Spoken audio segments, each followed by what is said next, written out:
Donald Trump's team has presented a strategic plan to prevent a war with China over Taiwan in the new United States national security strategy. Trump states that there is no point in going to war with China over the Taiwan issue, and that this issue can be resolved in another way.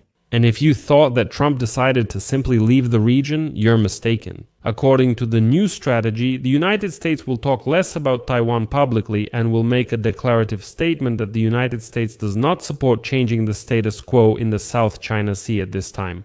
But in reality, Trump plans to prevent conflict with China by significantly increasing the military power of the United States and its allies in this region. In fact, the United States has officially stated that it is necessary to arm its allies in the Indo-Pacific region to the teeth, so that China doesn't even think about it in vain. And this needs to be done as quickly as possible, since China is rapidly catching up with the United States in military strength. My name is Alexei Pichi. Let's discuss this topic together, but before we start, I ask you to subscribe to this channel, like the video, leave any comment under this video, and subscribe to my Telegram channel Pichi News. The link to it is in the description of this video. There we publish breaking news as it comes in. If you want to support the work of this YouTube channel, you can do so with any available donation or paid subscription using the links and details in the description of this video. I would appreciate any support from you. So, recently, the administration of Donald Trump published a new United States national security strategy. It has already faced loud criticism because Trump essentially declared Europe an adversary, promises to re-educate Europeans, and suggests everyone should befriend Russians so that there is stability in Eurasia. As for China here, Trump was very careful with his wording. But even those give an understanding of how Trump wants to prevent a war over Taiwan. As stated in the United States National Security Strategy, President Donald Trump intends to prevent a conflict with China over Taiwan and the South China Sea by increasing the military power of the United States and its allies. Thus, the Trump administration has outlined its approach to one of the most sensitive diplomatic issues in the world. In the official document, it is linked with another important document, which, by the way, is not publicly discussed, and that is the National Defense Strategy. This position of Trump came amid increased pressure from Beijing on the democratically governed Taiwan and Japan. This week, they deployed ships in the waters of East Asia, which became the largest naval show of force to date. Let me explain what is meant here. On December 5, Taiwan and Japan publicly stated that China had deployed a huge number of ships in the waters of East Asia, thereby sending a message primarily to Tokyo. A day earlier, China had sent ships to the waters of East Asia. Indeed, a large number of military and Coast Guard ships.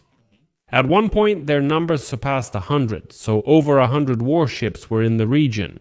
And all these ships are essentially aimed at Japan and Taiwan. The spokesperson for the president of Taiwan, Karen Kuo, stated that China's activity is not limited to the Taiwan Strait but extends from the Yellow Sea through the waters around the disputed Senkaku Islands, the East China Sea, and all the way to the South Sea and the western part of the Pacific Ocean. In Tokyo, Defense Minister Shinjiro Kyotsumi stated that Japan is monitoring the movements of the Chinese military. Quote, "China is increasing and intensifying military activity near Japan, and we are constantly making efforts to gather and analyze information and to monitor the movements of the Chinese military with great attention." I should note that this activity increase comes amid a diplomatic crisis between China and Japan, after the new Prime Minister of Japan, Sanya Takaichi, stated last month that even a hypothetical attack by China on democratically governed Taiwan could provoke a military response from Tokyo. So basically, Japan is saying that if anything happens, they will stand up for Taiwan, and then there's also Taiwan itself. It is allocating an additional $40 billion for defense next year to counter China. As you know, Trump and Japan's new Prime Minister Takaichi are now friends, and Japan is openly discussing its new military power status. They tell me we're moving away from pacifism, everyone is arming themselves. As a result, Trump's strategy states, quote, "Deterring conflict over Taiwan, ideally by maintaining military superiority, is a top priority."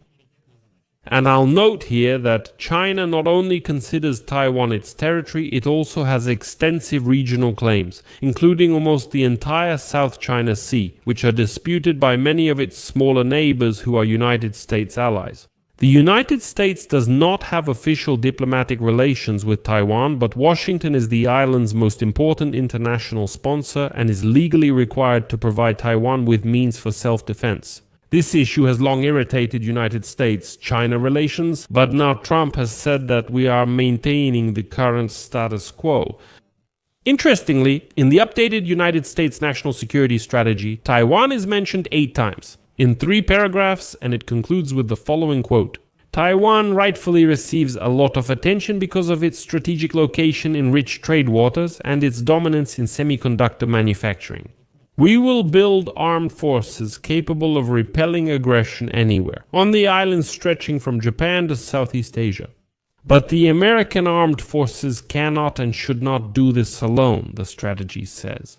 Our allies must step up their efforts and spend, and more importantly, do much more for collective defense. This will strengthen the ability of the United States and its allies to thwart any attempts to seize Taiwan or any other actions that would make the defense of the island impossible. Well, to put it simply, Trump is telling the countries in the region the same thing he tells the European NATO countries. Your security is your own responsibility. Of course, the United States will help, but you need to rely on your own strength. And by the way, Japan was the first to catch on to this attitude and is ready to expand its military forces, but of course there are understandable concerns in the region. Trump's tendency to make deals and his desire for closer relations with Chinese President Xi Jinping have raised concerns in the region about weakening United States support for Taiwan and regional allies. From Tokyo to Manila, Trump plans to visit Beijing in April, where he and Xi Jinping plan to discuss extending the truce in the trade war. And here Trump kind of contradicts himself a little, as I already said. On the eve, Japanese Prime Minister Sanae Tokaichi stated that Japan would stand up for Taiwan if China attacks it. Trump says, we will strengthen our presence, our allies, and so on and so on. Beijing criticized Tokaichi's statement and urged the Americans to influence Japan, questioning their actions. And after that, Trump privately asked Tokaichi not to speak like that about China anymore. On the other hand, Trump approved the sale of fighter jets and other aircraft parts to Taiwan for a total of $330 million. And both of these steps were seen by Taiwan as signs of support. Trump also put pressure on Japan and South Korea, 2 key regional allies, to increase their defense spending. They are doing it, but it's still unclear if Trump is truly prepared to defend Taiwan or just making statements. But what can be said for sure is that Trump has a fixed idea that many countries in different regions should take on more responsibility for their own security. I'll leave it at that. Share your opinions and conclusions in the comments below this episode, subscribe to the channel, hit the bell, and don't forget to like. That's all for now. Take care. Goodbye.